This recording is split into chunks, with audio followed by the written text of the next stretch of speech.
अपराध है उसको बोलते हैं हंती।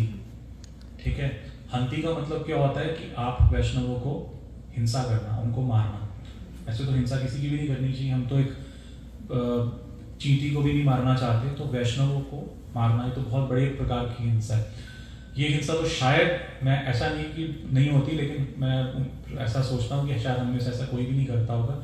लेकिन दूसरे प्रकार का अपराध है निंदती।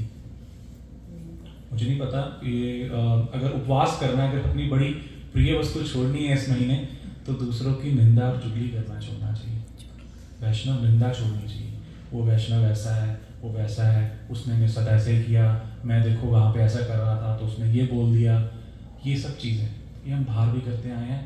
भक्ति में आकर ये चीज़ छोड़ देनी चाहिए, नहीं तो फिर हम बाहर ही ठीक है। क्योंकि यहाँ पर आके जो हमने कुछ पुण्य अर्जित करे होंगे, भक्ति मिलती कैसे है। मैं कल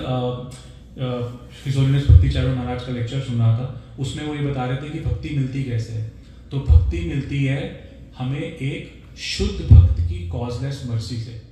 अभी किसी शुद्ध भक्त की कॉजलेस मर्सी से हमारे जीवन में बहुत ऐसे कई भक्त हो सकते हैं, बट प्रभुपाद जी उन सब ने हमारे लिए कॉमन है, क्योंकि उन सब ने, उन्होंने महाराज ने एक प्रश्न पूछा अपने लेक्चर में कि कितने लोग ऐसे हैं जो प्रभुपाद जी की पुस्तकें पढ़ के भक्ति में आए। तो उन्होंने बोला अधिकतर तो ऐसे ही होंगे, है ना। बट फिर भी कई बार ऐसा होता है, कई साधु भी हमें इस कॉन में मिलते हैं जो प्रभुपाद जी की संस्था में है, उनकी कृपा से हम भक्ति में जुड़ते हैं, तो हम उन साधुओं का अपराध कर देते हैं। तो निंदती, निंदा करना, साधुओं की निंदा करना, चुगली करना, हम बाहर ज़्यादा ठीक रहेंगे अगर हमें निंदा करनी है, इससे अच्छा ना करें। ठीक है। तीसरा है जो मैं पहले बोल रहा था, वह द्वेष्टि, द्वेष करना। तो एक हेल्दी कंपटीशन अच्छा होना चाहिए कि कोई भक्त कर रहा है तो मैं उसके जैसा करने का प्रयास करूं, लेकिन द्वेष रखना कि वो कर रहा है मैं नहीं कर पा रहा, मैं उससे अच्छा करूं, ये अच्छा नहीं है। देखो दो चीजें होती है, एक होता है ईर्ष्या और एक होता है द्वेष। ईर्ष्या भगवान बर्दाश्त कर लेते हैं, ईर्ष्या पांडवों को भी थी, लेकिन द्वेष नहीं था। भगवान कृष्ण ने अर्जुन को बोला भगवत गीता में, तुम्हारे को मैं दो कारण है कि तुम्हारे को ये ज्ञान दे रहा हूं। एक कारण ये है कि तुम मेरे मित्र हो, ठीक है, तुम मेरे भक्त हो, ये तो है एक कारण। पर दूसरा कारण ये है कि तुम ना द्वेष नहीं करते हो, यू आर नॉन एनवियस, तुम द्वेष नहीं करते। अर्जुन, ये दो कारण थे, ये दो अगर कारण हमारे अंदर भी आ जाएंगे तो हमें भी भगवत ज्ञान मिल जाएगा। वो दो ज्ञान, दो गुण क्या है कि हमें भक्त बनना है और दूसरा हमको द्वेष नहीं रखना। तो ईर्ष्या भगवान बर्दाश्त करते हैं। ईर्ष्या का मतलब होता है कि किसी ने करा तो हमारे मन में आया कि मैं भी करूँ, मेरे पास भी होना चाहिए, किसी के पास एक गाड़ी है तो मेरे पास भी होनी चाहिए, किसी के पास घर है तो मेरे पास भी होना चाहिए। लेकिन द्वेष होता है कि उसके मेरे पास मेरे पास तो है, उसके पास एक भी क्यों है ना, कि मेरे पास दो गाड़ी है तो ठीक है, उसके पास एक भी क्यों है। तो ये होता है द्वेष। तो हमें दूसरों की अच्छी चीज देख के, अच्छे गुण देख के असहिष्णु होना, इसे कहते हैं द्वेष। तो ये नहीं होना चाहिए, तो भक्ति को, लता को आग लगा देगा पूरे तरीके से। तो द्वेष नहीं होना चाहिए। हंती, पहला मुझे आप रिपीट करो ताकि इन सबको याद रखे। पहला क्या बोला था मैंने? हंती का मतलब क्या होता है? मारना, मारना। ठीक है। दूसरा क्या बोला था? निंदती, निंदा करना, निंदा चुगली नहीं करनी। तीसरा क्या बोला? द्वेष नहीं करना किसी का। ठीक है। अगर इसका सॉल्यूशन भी है, कभी कभी ऐसा होता है हम बोलते हैं कि अच्छा मेरे अंदर तो ये भावना आती है कि कोई अच्छा कर रहा है तो मैं भी करूं, और या मन में चाहे उसे ईर्ष्या द्वेष की बॉर्डर लाइन पे हो, जो भी हो, तो हम उससे कैसे बच सकते हैं। तो ऐसा बताया गया है कि ऐसे नारद मुनि के साथ भी एक बार ऐसा होता, कथा आती है और मैं शॉर्ट में बताता हूँ।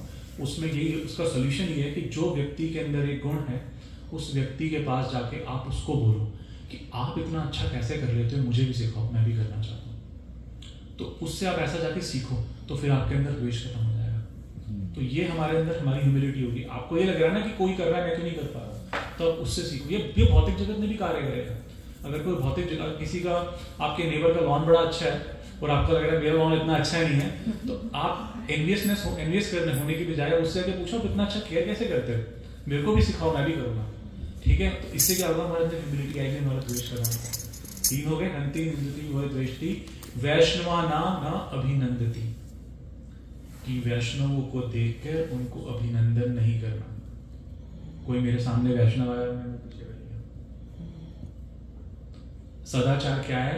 कोई भी वैष्णव मेरे सामने आया, मुझे उसको हरे कृष्णा, राधे राधे, जो भी राम राम, जो भी हमारा सेलिब्रेशन, हम इस्कॉन में हरे कृष्णा बोलते हैं, जो कि सब कुछ कवर हो जाता है उसमें, लेकिन आप जैसा भी बोलते हैं तो वैष्णव को देख के अभिनंदन करना चाहिए।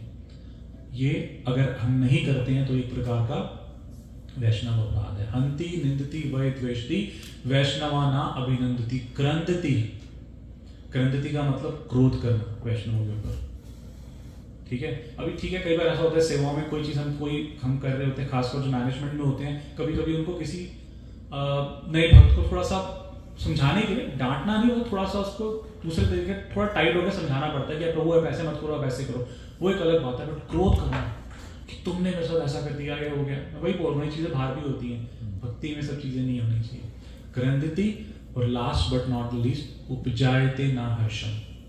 यदि वैष्णव को देख के हमें हर्ष ना हो, कि हम इस्कॉन में मिलते हैं तो हम ऐसे मिलते हैं दूसरे से, हरे कृष्णा प्रभु जी आप आए तो मेरा दिन बन गया, बहुत अच्छा हो गया, बहुत अच्छा लगा आपसे मिलके, है ना, एक दूसरे से ऐसे प्रेम से मिलते हैं, इसे कहते हैं लविंग एक्सचेंज, ठीक है। लेकिन उपजायते ना हर्षम, मुझे सामने वैष्णव मेरे सामने यार, मेरा हर्ष तो छोड़ो, मेरा तो मुंह ही टेढ़ा हो गया कि याद है लास्ट टाइम इसने ऐसे किया था, प्रसाद सर्व कर रहा था और मेरे लिए प्रसाद बचा ही नहीं, बोला प्रभु बाद में आना, भी प्रसाद नहीं है हमारे पास। मतलब कुछ भी कारण हो सकता है, मैं ऐसी एग्जाम्पल बना रहा हूँ। उपजायते ना हर्षम हंति निंदति वै द्वेष्टि वैष्णवा ना अभिनंदति क्रंदति उपजायते ना हर्षम दर्शने पतनानि सत, कि वैष्णव का दर्शन होने से हम ऐसा ना करें तो पतनानि सत, तो इससे हमारा पतन निश्चित है।